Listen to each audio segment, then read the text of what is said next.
Okay, next में इसमें आपसे पूछा जा रहा है when plaint can be amended, plaint को अमेंड कैसे किया जाता है। जैसे मैंने पहले वाले में आपको बताया कि प्लेंट को रिजेक्ट कब किया जा सकता है, जब उसमें कॉज ऑफ एक्शन ना हो, जब वो कोर्ट की ज्यूरिसडिक्शन में ना आ रहा हो, जब उसमें जो रिलीफ क्लेम किया गया वो अंडर वैल्यूड हो, उसने स्टैम्प फी कम पे कर रखी हो, या बार बाय लिमिटेशन पीरियड के बाद जाके उसने क्लेम किया है। सपोज किसी चीज पे आपने क्लेम किया और वो उसका टाइम पीरियड जा चुका है, 30 दिन का टाइम पीरियड था कि 30 दिन के अंदर अंदर आपको क्लेम करना था, बट आप उसको 35 दिन के बाद अगर आप क्लेम कर रहे हैं तो इट विल बी रिजेक्टेड।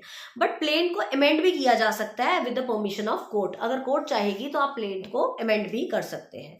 अब प्लेंट का जो आगे से जवाब आता है वो आता है रिटन स्टेटमेंट के फॉर्म में। रिटन स्टेटमेंट मैंने आपको बताया कि जो डिफेंडेंट आगे से लिखता है, अब मेरी तरफ से गया प्लेंट, अब आगे से जो डिफेंडेंट है वो रिटन स्टेटमेंट देगा। अब रिटन स्टेटमेंट में क्या होता है, रिटन स्टेटमेंट जो होती है वो डिफेंडेंट देता है और उसमें वो सारे पैराग्राफ वाइज बताता है। जैसे उसने लिखा पैराग्राफ 1 ए और बी के बीच में एक सेल डीड हुई, तो रिटन स्टेटमेंट में पैराग्राफ 1 का लिखे के आगे लिखा होगा एडमिटेड, कि हाँ अग्री हुई थी। सेकेंड पैराग्राफ में उसने लिखा हुआ है ए ने बी को पार्ट पेमेंट करी थी और बी ने एग्री किया था, तो आप लिखोगे अगर हाँ बी मानता है तो यस एडमिटेड।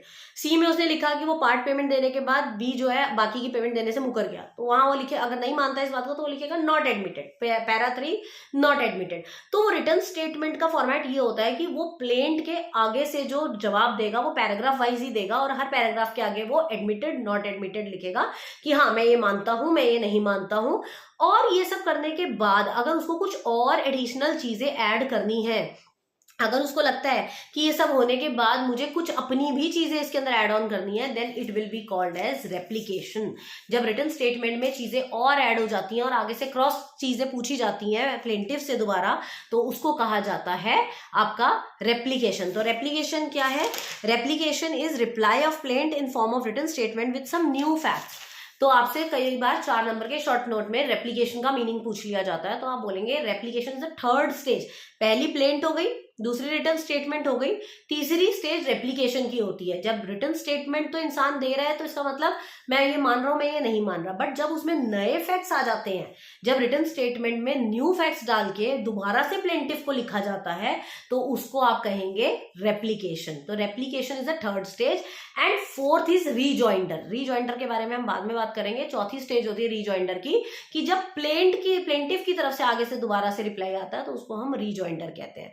तो there are 4 stages in this. Number 1 is plaint, number 2 is written statement जो डिफेंडेंट देता है, प्लेंट देता है प्लेंटिफ, रिटन स्टेटमेंट देता है डिफेंडेंट, थर्ड इज रेप्लिकेशन जो रिटन स्टेटमेंट के साथ न्यू फैक्ट्स जाते हैं, एंड फोर्थ इज रीजॉइंडर जो आगे से प्लेंटिफ की तरफ से दोबारा आता है।